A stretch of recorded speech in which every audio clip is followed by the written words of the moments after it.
অন্তর্বর্তীকালীন সরকার কর্তৃক গঠিত সংস্কার কমিশনের প্রস্তাবনার সময়ের উপর বিকল্প দ্বারা বাংলাদেশের মতামত। জুলাই আগস্ট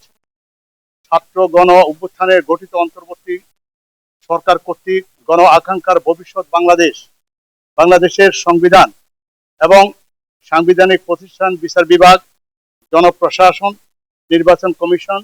দুর্নীতি দমন কমিশন সহ 5টি সাংবিধানিক প্রতিষ্ঠান সংস্কারের জন্য গঠিত কমিশন সমূহের সংস্কার প্রস্তাব নিয়ে জাতীয় ঐক্যমতে রাষ্ট্র পরিচালনার সুনির্দিষ্ট বন্দোবস্ত তৈরির লক্ষ্যে রাষ্ট্র পরিচালনা দীর্ঘদিন ধরে অগণতান্ত্রিক ফ্যাসিবাদ বিরোধী আন্দোলনের অন্যতম রাজনৈতিক দল বিকল্প দ্বারা বাংলাদেশের পক্ষ থেকে আজ রাষ্ট্র সংস্কার কমিশনের নিকট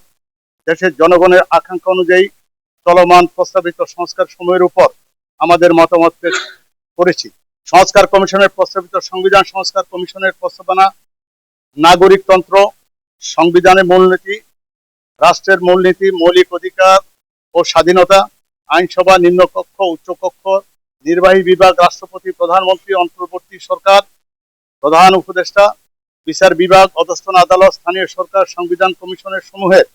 বিচার বিভাগ, জনপ্রশাসন, নির্বাচন কমিশন, দুর্নীতি দমন কমিশনের উপর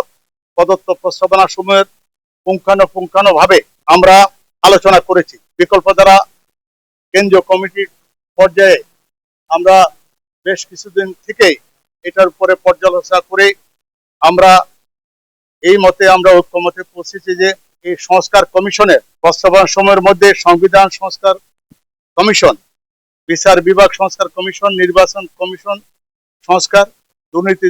দমন কমিশন সংস্কারের প্রস্তাবনা সমূহের সাথে বিকল্প দ্বারা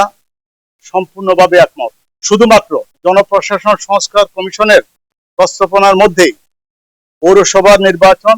এবং ইউনিয়ন পরিষদের নির্বাচন প্রত্যক্ষ ভোটের নির্বাচনের প্রস্তাব করছে। বিকল্প দ্বারা বাংলাদেশ মনে করে উল্লিখিত প্রস্তাবিত সংস্কার সমূহ বাস্তবায়নে রক্তস্নাত গঠিত স্বাধীন বাংলাদেশের 54 বছরের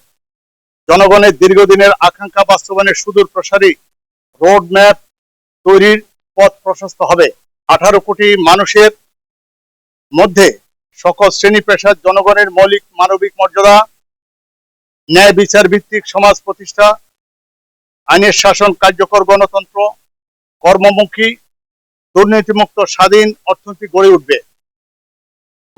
দারিদ্র্যমুক্ত, বেকার মুক্ত, পরিচ্ছন্ন, বিনিয়োগ, কর্মসংস্থান এক সুখী, সমৃদ্ধশালী, জনগণতান্ত্রিক, কল্যাণমূলক রাষ্ট্র।